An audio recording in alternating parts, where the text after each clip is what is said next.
overviewing the challenges is quite a broad aspect.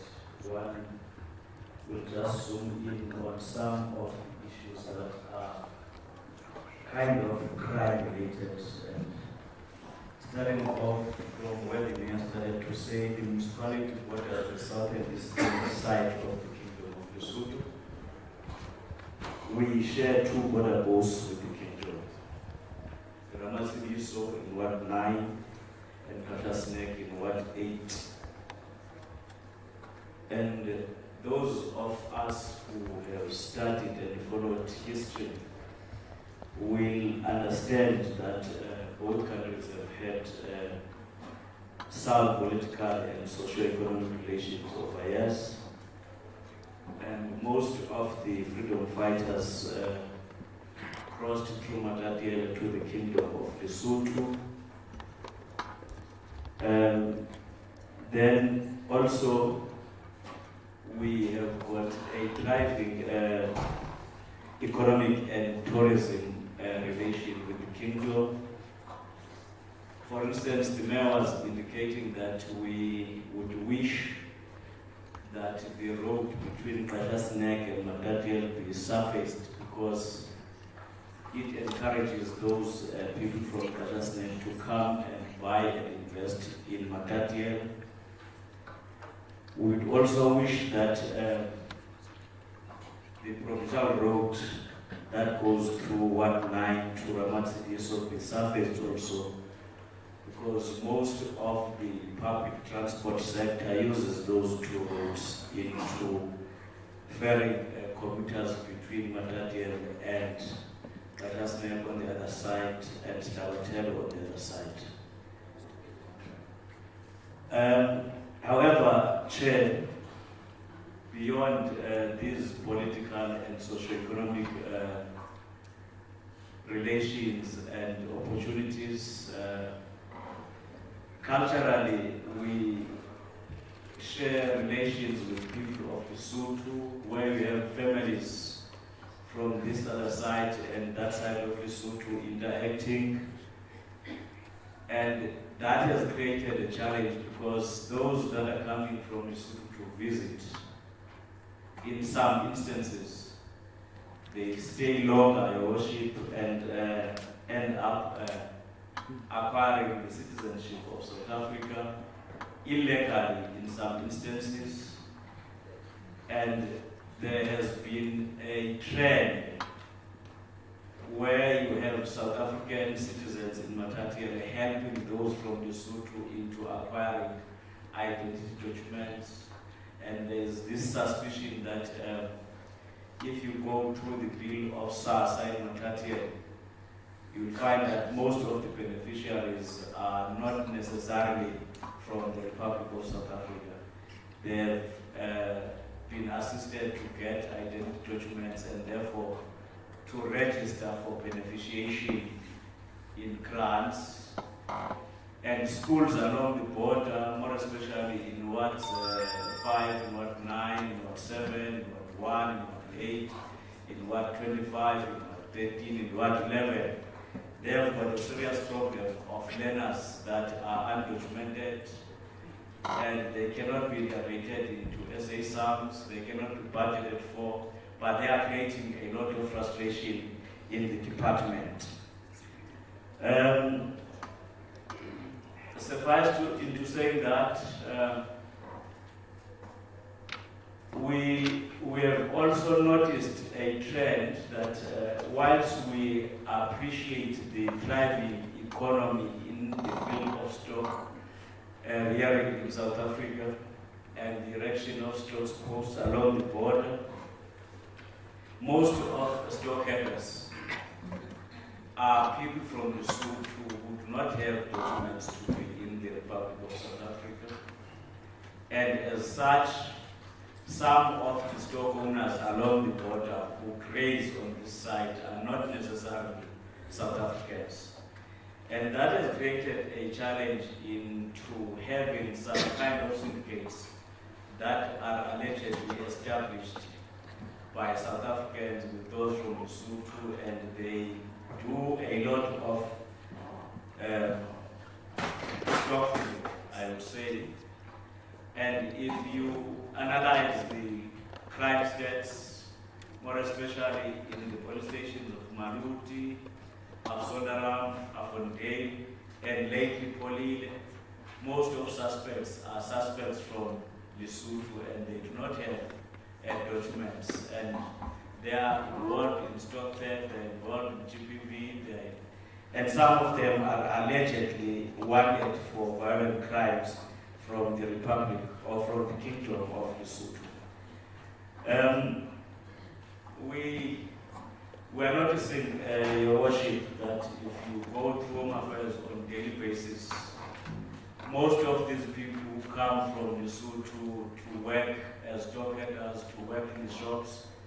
They somehow manipulate the late registration of birth in Home Affairs because they share surnames with us, and we sort of stand on their behalf to acquire such documents.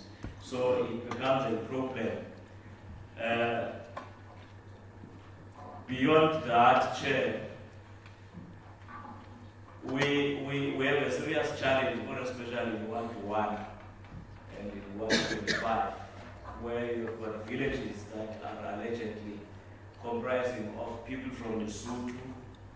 I remember, Your Worship, one time they were protesting to have a particular village. I don't want to go into names. They were protesting to have electricity of one village. We went in there to intervene. Then when we wanted to start the process, all those who were protesting, they had sites, they had buildings, but they had no ITs. So that also poses a challenge on how traditional leaders work with government to allocate sites. And for instance, if you go to Ward 1, there is this suspicion that a particular traditional leader is selling sites to those people from Lesotho, and it creates a lot of problem for us as the municipality and government in general. However, Chair, it's not that government is not trying to deal with challenges. For instance, sometime we agreed with the South African Police Services and South African National Defence Force that we need to have the South African National Defence Force reinforcing SAPS in patrolling the border, and that in a way has assisted the municipality and government into seeing decrease of generally cross-border crimes. But we are not saying that with the arrival of SNDF all has become very well. We also work well with commercial farmers and private security companies into ensuring that we deal with issues of driving stock by undocumented people and beyond 6 o'clock. Generally, if you look at our ITP and look at our crime stats, stock theft is one of the fast-growing form of crime that is registered, I should say, in Avondale, in Maluti, in Polile, in Afsodaram police station, in Siyabulela, and in Matatiele. That tells you that we need a serious political intervention into saying how to ensure that going into Lesotho to identify stolen stock is kind of eased for those that are having their stock stolen, and we in a way agree with the management of the pound in Lesotho, the municipality there with the government, to have those stock that is in Lesotho and not claimed by Lesotho nationals taken back to South Africa so that people can easily identify the stock in South Africa. The mayor was making a reference on the issue of the roads. The nature of the roads from this side, they make it very difficult for people to access the kingdom. Most of the people now prefer to use the illegal way to go into Lesotho, more especially these communities, because they are closer and they have got established working relations with the authorities in Lesotho. They now use the pakamas quite often because it's easier to follow stock using the pakama, because the stock goes through pakama, it does not go through the border. So we would wish that, I'm not sure whether Home Affairs is part of the summit. At some stage, people used to get what was called a temporary passport so that they could easily go into with the South African police services. They are able to identify their stock from there. But now it has become strictly difficult to go into Lesotho if you are a South African citizen. And South African police services are also finding it difficult to go in there with people. So if the summit can resolve into ensuring that it is easier. Lastly, Chair, we wish the summit to acknowledge that though we deal with issues of crime, we also wish to have this kind of good relations with the Kingdom of Lesotho for the growth of our economy, and perhaps to have, border control made it easy for those from the Republic of South Africa wishing to go and invest in Matatiele. They do that easily, and for those that are in Lesotho would want to come and invest in Matatiele, do it easily.